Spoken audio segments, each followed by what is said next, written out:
Hello everyone, welcome back to another episode. जैसा कि last episode में हम लोगों ने देखा था कि लिन वेई किंग यांग के पास आया था उससे फाइट करने के लिए और उन्होंने फाइट करना स्टार्ट भी कर दिया था। तो इस एपिसोड की स्टार्टिंग में हम लोग देखते हैं कि जो लिन वेई था वो किंग यांग के ऊपर अटैक कर देता है। अपना सीन वहीं पिछले एपिसोड के एंड से स्टार्ट होता है। अब इन्होंने तो फाइट करना शुरू कर दिया था, जिसके बाद हम मार्केट में लोगों को देखते हैं। वे लोग किंग यांग के फेस को लेकर उसका मास्क बनाने लगते हैं कि वो कितना ज्यादा हैंडसम दिखता है। तो इसी चीज को लेकर जो लोग थे वे काफी ज्यादा एक्साइटेड हो रहे थे, उसके पोस्टर्स को चार थे। लेकिन जबकि इधर जो किंग यान था वो लिन वेई के साथ फाइट कर रहा था, उसके अटैक से बच रहा था। वो उसके बैंडेज टाइप के अटैक्स को यूज कर रहा था ताकि किंग यान को पकड़ सके। लेकिन किंग यान जो था वो काफी इजीली उसके अटैक से बच रहा था। जबकि फिर से हम मार्केट में देखते हैं कि लोग उसके मास्क को पाने के लिए उसे एक साथ पकड़ लेते हैं, जिससे जो बॉस था वो टूट जाता है। जबकि इधर वापस हमें किंग यान को दिखाते हैं वो लिन वेई के साथ फाइट करे जा रहा था और उसके फिर अगले अटैक में जैसे वो उस पर करता है तो उसका हाथ पकड़ लेता है और फिर उसके पेट में लाल मार के उसे पीछे की साइड सरका दिया था और फिर उसके पास आके बोलने लगता है कि अच्छे से बिहेव करो। लेकिन जैसे वो उसके क्लोज आया था तब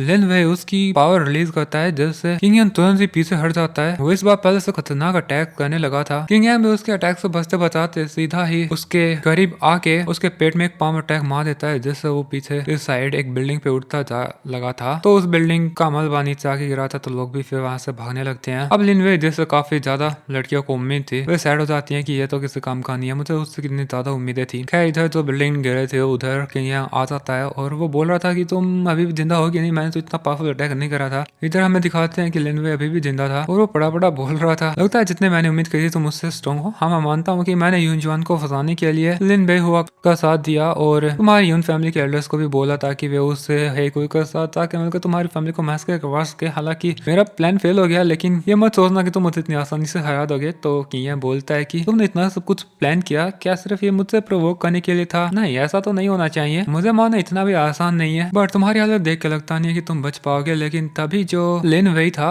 वो उसकी पट्टियां उतारने लगता है और उसकी बॉडी से भी काफी खतरनाक पावर रिलीज होने लगी थी और उस पावर को देख के किंग यांग बोलने लगता है कि ऐसा लगता है कि तुम डेमोनिक पाथ को कम्प्लीटली एक्सेप्ट कर चुके हो। इधर जो अपना केओस बीस्ट था वो भी ऐसे उल्टी और जैसा मुंह बना रहा था इस लिन वेई की शक्ल देख के, तो काफी ज्यादा अजीब थी। और जो लिन वेई था वो बोल रहा था मैं तुझे नहीं छोड़ूंगा और फिर से एक पावरफुल अटैक तैयार करने लगता है। जिसके एनर्जी को देख के किंग यांग बोल रहा था आज तुम्हारा कोई भी अटैक मुझ पे काम नहीं करेगा। बचपन में मैंने तुझे खूब मारा था, तुम्हारा कल्टीवेशन लेवल उस टाइम पे काफी कम था, लेकिन ये कौन सा तुमने इविल मेथड चूज करा है खुद की पावर बढ़ाने के लिए। जिस पे लिन वेई बोलने लगता है चाहे कोई भी मेथड हो लेकिन तुझसे डील करने के लिए इतना काफी है। और फिर उसने जो अटैक प्रिपेयर किया था वो कर दिया था किंग यांग पे, लेकिन किंग यांग भी फिर एक पाम अटैक उस अटैक को रोकने के लिए करता है। किंग यांग बोलने लगता है मैंने तेरे जैसे काफी सारे डिमोनिक कल्टिवेटर्स को देखा होगा, लेकिन बोलना पड़ेगा उन सब में तुम्हारी टेक्निक सबसे बेकार है। लेकिन मुझे एक चीज अच्छी लगी, तुम्हारे अंदर जो लेवल 3 का डीमन सीड है जिसने भी वो प्लांट किया है वो डेफिनेटली कोई मामूली डीमन नहीं होगा। और ये बोलते साथ उसने लिन वेई के अटैक को डिस्ट्रॉय कर दिया था। लिन वेई फिर बोलने लगा था मैं तुझे नहीं छोड़ूंगा और फिर से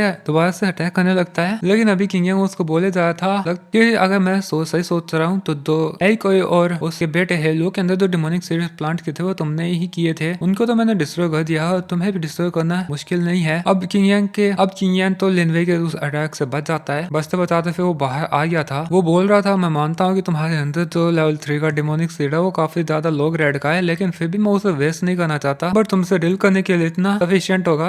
अब उसके हाथ में डिमोनिक सीड्स को देख करके लिन वेई काफी ज्यादा गुस्से में आ जाता है और वो उन्हें डिमन सीड्स को पाने के लिए किंग यांग के ऊपर एक और अटैक पावरफुल अटैक करने के लिए काफी ज्यादा पावर रिलीज कर रहा था। इस दौरान वो उसका जो लेवल 3 का डिमोनिक सीड था वो भी शो करने लगता है और ये देख के किंग यांग बोलता है बिल्कुल सही मौका है, अगर तुम मुझे इतनी आसानी से दोगे तो मैं डेफिनेटली तुम्हारे डिमोनिक सीड को भी ले लूंगा। लेकिन इधर तो लिन वेई ने उसके ऊपर फिर अटैक कर दिया था उसके टेक्निक का यूज करते हुए। लेकिन किंग यांग पीछे की साइड भागने लगता है उसके सारे अटैक से बचने के लिए और नीचे जो मार्केट में लोग थे वे लोग सोचने लगते हैं इस बात को किंग यांग नहीं बचेगा, लिन वेई इतना ज्यादा रूथलेस है, डेफिनेटली वो वर्थ इट, वो तियान्युआन अकेडमी का टैलेंटेड डिसाइपल होना डिजर्व करता है। वैसे भी अगर वो हार जाता है तो यहाँ पे तियान्युआन अकेडमी के डिसाइपल्स और शैंगवांग फैमिली के मेंबर्स हर जगह हैं और वे डेफिनेटली किंग यांग को यहाँ से भागने जाने नहीं देंगे। और उधर फिर हमें किंग यांग को लिन वेई से फाइट करते दिखा जाता है। वो उसे बिल्कुल एक अलग इन्वायरमेंट में ट्रैप कर देता है जहाँ पे लिन वेई काफी बुरी तरीके से हारा था। बोल रहा था ना ऐसा कैसे हो सकता है, कि इतना भी काफी नहीं है। लेकिन इतनी देर में जो किंग यांग था वो लिन वेई के करीब आके उसकी जो चेस्ट थी उसमें से वो डिमोनिक सीड निकाल लेता है। और दूसरी साइड फिर हमें दिखाते हैं कि जो लिन वेई था नीचे मार्केट में लोगों के बीच जाके गिर जाता है। उन्हें तो यकीन नहीं हो रहा था कि लिन वेई इतनी बुरी तरीके से कैसे हार सकता है। और लिन वेई इधर जो पड़ा पड़ा सोच रहा था मैं फिर से हार गया। आखिर मैं इस किंग यांग को हरा क्यों नहीं पाया। फिर उससे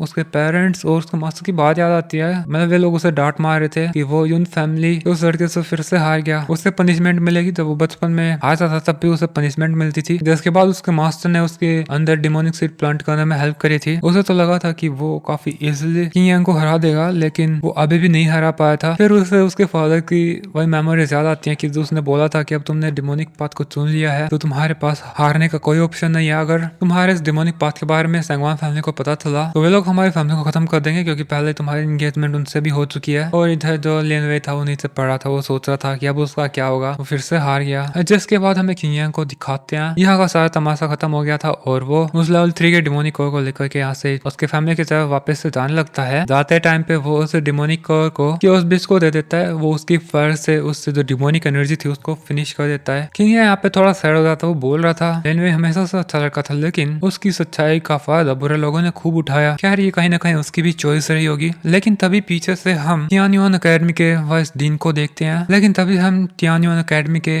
सोल्जर्स को, डिसाइपल्स को देखते हैं। वे लोग बोल रहे थे कि तुमने वाइस डीन के पर्सनल डिसाइपल को हार्म करने की कोशिश की, हम लोग तुम्हें नहीं छोड़ेंगे। दूसरी साइड से जो सैंगवांग फैमिली के लोग थे वे भी आ रहे थे। दूसरी तरफ से जो लिन फैमिली के लोग थे वे भी आए थे। बोल रहे थे तुमने हमारे यंग मास्टर के कल्टीवेशन डिस्ट्रॉय कर दिया, अब वे कल्टीवेट नहीं कर सकते हैं, इसकी पनिशमेंट तुझे मिलेगी। तो किंग यहाँ बोलने लगता है कि उसने डिमोनिक पाथ चूज किया था, हर किसी ने देखा है। क्या तुम लोग अभी भी उसे बताना चाहोगे? अब इस बात पे तो तियान्युआन अकेडमी के डिसाइपल्स के पास कोई जवाब नहीं था। खैर दूसरी तरफ लिन फैमिली के लोग थे तो किंग यांग पे आरोप लगाने लगते हैं सबकी प्रॉब्लम तो ही है। अगर तुम्हें पता था कि लिन वेई डिमोनिक टेक्निक्स का यूज कर रहा है तो तुमने हार क्यों नहीं मानी? तो वो बोलता है क्यों मैंने हार नहीं मानी? कोई मुझे आता जाता है गहरा प्रोवोक करेगा, मैं उसे छोड़ दूंगा। तो thanks to your young master, उसी की वजह से मुझे तो ये डीमन सीड मिला। अब ये मत बोलना कि तुम्हें ये डीमन सीड चाहिए, भूल जाओ, तुम लोगों को बिल्कुल नहीं मिलेगा। लेकिन ये जो तियान्युआन अकेडमी के डिसाइपल्स है वे लोग फिर किंग यांग के ऊपर अटैक कर देते हैं। इसका साथ में फिर लिन फैमिली के लोग भी अटैक कर देते हैं। अब जैसे ये सब एक किंग यांग के करीब पहुंचते हैं तो किंग यांग भी उन सबको एक काफी बड़ा पंप स्ट्राइक मार देता है। जैसे ये लोग दूर उड़ते जा गिरे थे। अब यहाँ मार्केट में जो लोग थे वे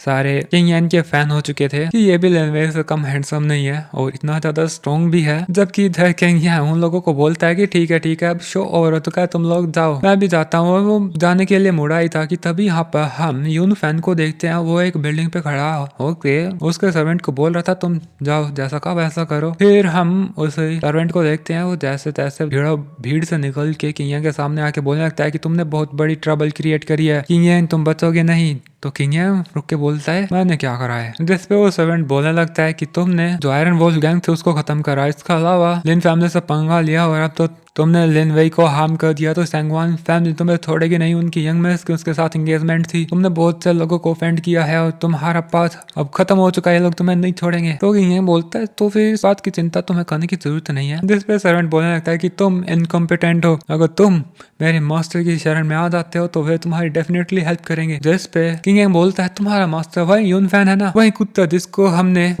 जिसको फैमिली से निकाल दिया था। जिस पे सर्वेंट बोलने लगता है अपनी जुबान संभाल के बात कर, मेरे यंग मास्टर तुझे बचाने के लिए आए हैं। तो किंग यांग पूछता है अच्छा कहाँ है फिर तुम्हारा यंग मास्टर? तो फिर वो पीछे मुड़ के देखता है और हमें पीछे फिर उसके किंग जो यून फैन था उसे दिखाया जाता है। वो उड़ते उड़ते एक लाइट पोल पे आके खड़ा हो जाता है। अब यून फैन को देख करके लोग काफी ज्यादा हैरान हो जाते हैं। वैसे तो उसे यून फैमिली से निकाल दिया गया था, लेकिन इंपीरियल सिटी में उसका काफी बड़ा नाम था। उसके सामने तो लिन वेई जैसा बंदा भी कुछ नहीं था। जबकि जब हमें इन लड़कियों को दिखाया जाता है दोस्त का हैंडसम चेहरा देख के उसकी दीवानी हो रखी थी। और यहाँ पे हर कोई फिर श्योर दिख रहा था कि किंग यांग इस बार बचेगा नहीं। लिन वेई के साथ जो फाइट थी वो तो बस डेमो थी, असली फाइट तो अब होगी अगर किंग यांग यून फैन की बात नहीं मानेगा तो। जिसके बाद हमें यून फैन के सर्वेंट को दिखाते हैं, वो उसके लिए कुर्सी मेज चाय वाय सब कुछ तैयार कर देता है, जहाँ पे फिर यून फैन आके बैठ जाता है काफी स्टाइल से। जिसके बाद यून फैन का सर्वेंट बोलने लगता है कि मेरे यंग मास्टर काफी बड़े दिल वाले हैं, अगर तुम उसका मार्शल सर्वेंट बन जाते हो तो वे तुम्हें और तुम्हारी फैमिली को बचा लेंगे। इसके लिए बस तुम्हें ज्यादा कुछ नहीं करना, झुक के मेरे यंग मास्टर के पास जूते चाटने हैं। लेकिन किंग यांग तो सर्वेंट को इग्नोर कर सीधा यून फैन को बोलता है कि मैं तो काफी टाइम से तुम्हारा इंतजार कर रहा था, लगता है फैमिली से निकालने के बाद तुम्हें काफी अच्छी अपॉर्चुनिटी मिल गई जो तुम्हारा स्टेटस इतना ऊंचा राइज कर गया। लेकिन फिर से वो सर्वेंट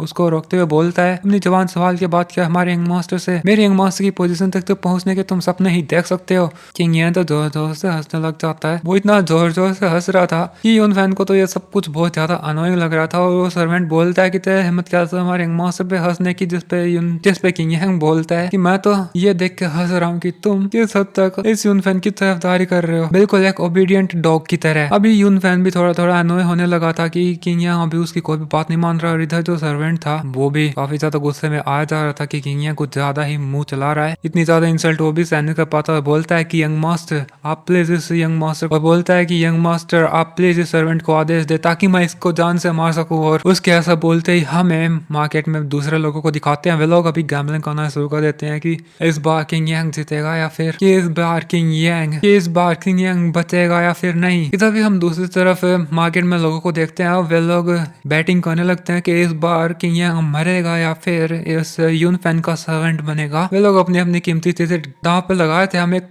औरत को देखते हैं, वो तो उसके हस्बैंड को बांध के उसको बेट कर देती है। सभी पूरे कॉन्फिडेंस में है कि इस बार तो यून फैन ही जीतेगा। फिर यून फैन को हमें दिखाते हैं, वो खड़ा होकर बोलता है कि मैं तुम्हें एक मौका दूंगा किंग यांग, वैसे तुमने हद से ज्यादा बोल दिया है, लेकिन अगर तुम खुद से तुम्हारे मेरिडियंस को डिस्ट्रॉय कर दोगे और मेरे सर्वेंट बन गए तो मैं तुम्हें एक मौका दूंगा। लेकिन किंग यांग बोलता है कि तुमने वैसे ही काउंटलेस बेहुदा चीजें करी है और अब तो तुमने मेरी फैमिली की तरफ आंख उठा के देखने की हिम्मत की। तुझे क्या लगता है कि मैं तुझे ऐसे ही आज जाने दूंगा? और वो भी अटैकिंग मोड में आ जाता है। तभी हमें सर्वेंट को दिखाते हैं, वो भी आते साथ ही उसकी पावर रिवील कर देता है। और जो उसकी पावर थी उसका प्रेशर इतना ज्यादा था कि लोग पीछे की साइड हट जाते हैं। अब उसने किसी टाइप का स्पिरिचुअल बीस्ट टाइप का अटैक किया था, लेकिन उसके अटैक से किंग यांग बिल्कुल भी नहीं डरा था। और तभी काफी तेजी से एक एरो उस बिस्ट को आके लगता है और वो डिस्ट्रॉय हो जाता है। और इसके साथ हमें दिखाते हैं कि यहाँ पे ली रेंजू पहुंच चुकी है। अब ली रेंजू को देख करके तो सर्वेंट बोलने लगता है कि ये लड़की कहाँ से आई, अगर तू भी मुझसे लड़ना चाहती है तो ठीक है। और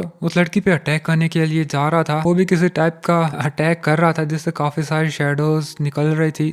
तभी ली रेंजू एक और एरो से उस पे अटैक कर देती है, जो कि सीधा ही उस स्मोक में पहुंच जाता है और उस सर्वेंट को हवा में आसमान में उड़ा दिया था। और ली रेंजू बार बार उसके एरो से एक के बाद एक उस सर्वेंट के ऊपर अटैक करे जा रही थी। और फिर उसकी जो स्पिरिचुअल अवतार था उससे मल्टीपल एरो से उसके ऊपर अटैक कर देती है। और इसी के साथ उस सर्वेंट की बॉडी डिस्ट्रॉय हो जाती है, कुछ भी नहीं बचता। पीछे के साइड हमें एक बिल्डिंग दिखाते हैं, वो भी डिस्ट्रॉय हो जाती है। जो देख करके एक बंदा बोल रहा था, मेरा घर मैं तो पहले इतने कर्जे में हूँ, अब उसका कर्जा मैं कैसे चुकाऊंगा। जबकि इधर हमें यून फैन को दिखाते हैं, वो बोल रहा था किंग यांग मैं तुम्हें फिर से एक मौका दे रहा हूँ, अबे रुक जाओ और मैं तुझे जिंदा छोड़ दूंगा। लेकिन किंग यांग अभी उसकी साइड बढ़ते हुए बोल रहा था कि तुमने मेरी फैमिली की तरफ आग उठा के देखने की कोशिश की, मैं तुझे कैसे छोड़ सकता हूँ। और फिर वो उसके मॉडल सूट की मयान को ले लेता है, उसे काफी जोर का प्रेशर सीधा ही यून फैन के ऊपर डालता है, जिससे हमें दिखाते हैं कि उसके पास एक टोकन था जो टूट जाता है। अब ये जो टोकन था एक डिफेंस ट्रेजर था जो कि 3 पावरफुल अटैक्स को रोक सकता था। अब वो खुद डिस्ट्रॉय हो गया था, तो जो यून फैन था वो समझ आता है कि किंग यांग के इस ट्रेजर का लेवल उससे ज्यादा है, तो वो यहाँ से बच के साइड में जाने लगता है। लेकिन किंग यांग उसके सामने आते साथ ही उस पर एक पंच मार के उसे नीचे फेंक देता है, जिसके बाद हमें दिखाया था कि किंग यांग उसे बोल रहा था कि यह तो बस शुरुआत है। तो यून फैन भी बोलता है बिल्कुल मैं भी तैयार हूँ। और हमें इसी के साथ एक इंसेक्ट को दिखाते हैं जो उसके हाथ में आ जाता है, जिसके ऊपर फिर वो उसका ब्लड डाल देता है। तो वो जो इंसेक्ट था वो कमांड देने लगता है और यहाँ पे वो जो डेड सर्वेंट था वो आ जाता है। एक्चुअल में वो डेड सर्वेंट एक्चुअली मर चुका है और ये जो इंसेक्ट था वो उसे कंट्रोल कर रहा था। इस सर्वेंट की बॉडी के अंदर यून फैन ने काफी सारे सोल डिवोरिंग वोम्स को डाल दिया था और अभी वो उस वोम की इंसेक्ट की मदद से उन सभी को कंट्रोल कर रहा था। और उन सारे इंसेक्ट्स को कंट्रोल करके फिर वो किंग यांग के ऊपर भेज देता है। लोग तो ये दहशत भरा सीन देख के काफी ज्यादा डर जाते हैं। वो बोल रहे थे हमने तुम भी नहीं करी थी कि ये यून फैन इतना ज्यादा विशियस होगा, किंग यांग तो इस बार पक्का नहीं बचेगा। और हमें दिखाते हैं कि जो इंसेक्ट्स का ग्रुप था वे किंग यांग के इर्द गिर्द उड़ रहे थे और हमें दिखाते हैं उस औरत को जिसने उसके हस्बैंड को गिरवी रखा था। उसे उम्मीद थी कि किंग यांग नहीं बचेगा और ये लोग ढेर सारा पैसा कमाएंगे। दूसरी तरफ यून फैन भी काफी ज्यादा खुश हो रहा था कि तुम मेरे, और बोल रहा था कि किंग यांग मैंने तुम्हें मौका दिया था मेरा मार्शल सर्वेंट बनने का, लेकिन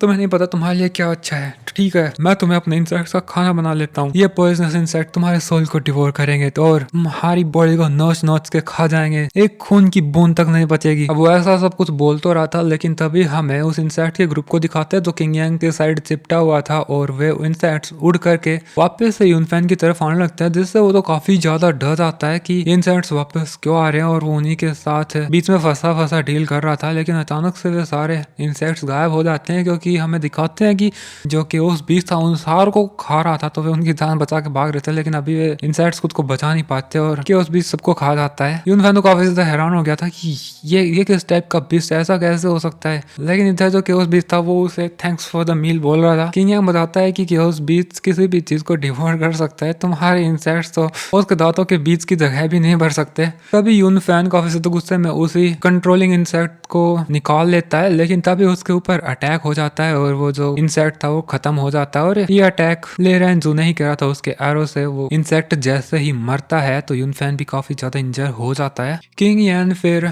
यूनफैन को बोलने लगता है कि तुम पहले की तरह बिल्कुल नहीं बदले, वही इविल मेथड्स, तुम यून फैमिली के लिए बहुत बड़ा खतरा हो, तुम्हें मौका नहीं दिया जा सकता। यूनफैन खड़ा होकर बोलता है तुम्हें क्या लगता है कि तुम मुझे मार दोगे? अगर मैं मरूंगा तो भी मैं तुझे साथ लेके मरूंगा। और वो आसमान में आ जाता है, जहाँ पे वो कैसे टाइप का अटैक करने लगता है और बोल रहा था कि इस अटैक को सनरलम के लोग भी नहीं रोक पाएंगे, मैं तुझे मार के रहूंगा। यहाँ पे वो उसकी एसेंस को बर्न कर रहा था और एक काफी खतरनाक उसने अटैक कर दिया था। इस अटैक की पावर काफी ज्यादा थी, देख कर लग रहा था कि अगर किंग यांग नहीं रोकेगा तो काफी तो डेंजर हो जाएगा। लेकिन किंग यांग ने तो उस अटैक को हंसते हंसते संभाल रखा था, जिसके बाद किंग यांग उसकी कर्मिक फायर एनर्जी और फ्लेम का यूज करता है, जिसके साथ ही यूनफैन का वो अटैक डिस्ट्रॉय हो जाता है और वो भी काफी बुरी तरीके से इंजर हो गया था। वो जब नीचे गिरा था तो किंग यांग फिर से उसके ऊपर उसकी म्यान से अटैक कर देता है और कर्मिक फायर से उसे बर्न करने लगता है, जिसके साथ ही वो तो खत्म हो जाता है उसकी बॉडी के साथ ही। अब जैसे ही यूनफैन फिनिश हो जाता है तो जो लोग थे जिन्होंने बैटिंग करी थी वे लोग उनका माथा पकड़ के रोने लगते हैं कि उन्होंने इतनी सारी चीजें दांव लगाते वे सब कुछ हार गए। यूनफैन तुम सबसे बड़े इविल हो, तुम्हारी वजह से हम इतना लॉस हुआ, अब हमारे नुकसान की भरपाई कौन करेगा? और इधर फिर से हम इस हस्बैंड वाइफ को देखते हैं और जो वाइफ थी वो बोल रही थी तुम तो कैसे काम के नहीं हो, यूजलेस। खैर अभी जो बैटिंग हुई थी वहां पे हम उस बीच को देखते हैं, वो उस टेबल पे आ जाता है और सारी चीजें काउंट करने लगता है कि जो भी बैटिंग की चीजें हैं वे सारी प्रॉपर है कि नहीं। और वो इस हस्बैंड को साइड में फेंक के बोलता है कि इस कबाड़ी की कोई जरूरत नहीं है। और किंग यांग भी फिर केओस बीस्ट के पास आके थम्स अप बोल रहा था कि चलो इन सबको ले आओ। फिर अपना सीन चेंज हो करके किंग यांग और ली रेंजू के पास आ जाता है। हमें दिखाया था कि जो ली रेंजू थी वो किंग यांग को बोलते है कि तुम्हारे स्टैंड पल्स काफी इंप्रूव हो चुकी है और अब तुम्हें मेरी प्रोटेक्शन की और जरूरत नहीं है। तो किंग यांग बोलता है कि ऐसा मत बोलो, अगर कोई सुन रहा होता तो वो ये बोलता कि मैं तो बस तुम्हारा फायदा उठा रहा था। जिसके बाद किंग यांग बोलने लगता है कि ऐसा नहीं है कि हमारी प्रोटेक्शन बिल्कुल यूजलेस थी। मेरे आने के बाद मैंने एक चीज नोटिस करी है कि जो भी कोई हमारी फैमिली को डिस्ट्रॉय करना चाह रहा है उसने बहुत सोच समझ के प्लान बनाया है। डिमोनिक सीड्स को प्लांट करना किसी मामूली कल्टीवेटर के बस का नहीं है। जब तक हम उसे नहीं मार देते तब तक कुछ कह नहीं सकते। और फिर लोरेंजो को बोल रहा था कि तुमने मेरी काफी मदद करी है, अगर हम लोग ऐसे ही साथ में काम करें तो हम लोग उस इंसान को ढूंढ निकाल सकते हैं। तो लोरेंजो बोलती है इससे मुझे क्या फायदा होगा? तो किंग यांग बोलता है कि मैं कर्मिक फायर की ट्रू फॉर्म को ढूंढ के तुम्हारे कोल्ड पॉइजन को कम्प्लीटली खत्म कर दूंगा। तो लोरेंजो थोड़ा सोचने के बाद बोलती है ठीक है, हमारे बीच में डील रही। तो किंग यांग उससे उसकी अल्केमी एसोसिएशन का टोकन मारने लगता है, लेकिन लोरेंजो तो अभी भी खड़ी थी। तो देख के किंग यांग बोलता है कि चिंता मत करो, मैं तुम्हें ज्यादा इंतजार नहीं कराऊंगा और जितना जल्दी हो सके कर्मिक फायर की ट्रू फॉर्म को ढूंढ के तुम्हारे कोल्ड पॉइजन को खत्म करने की कोशिश करूंगा। तो वो मुड़ करके यहाँ से जाने लगती है और जाते जाते उसके अल्केमी एसोसिएशन का टोकन को किंग यांग को दे देती है। उसके बर्ड पे बैठ जाती है और फिर बोल रही थी कि इसे खुद के फैमिली के गेट के सामने टांग देना, कोई भी तुम्हारी फैमिली पे अटैक करने की हिम्मत नहीं करेगा। और 3 महीने बाद वो इस टोकन को लेके जाएगी। जो बोलने के साथ ही वो उसके बर्ड पे बैठ के चली जाती है और फिर किंग यांग उसे बोलता है तुम्हारा बहुत बहुत शुक्रिया और मुड़ के जाने लगता है। लेकिन इतनी देर में लोरेंजो फिर से उसके सामने आ जाती है और उसे बोलती है मेरा नाम लोरेंजो है। शायद उसने अभी तक किंग यांग को उसका ओरिजिनल नाम नहीं बताया है। तो किंग यांग बोलता है मैं तुम्हारा नाम याद रखूंगा, बाय। और ये बोलने के साथ ही दोस्तों एपिसोड इधर ही खत्म।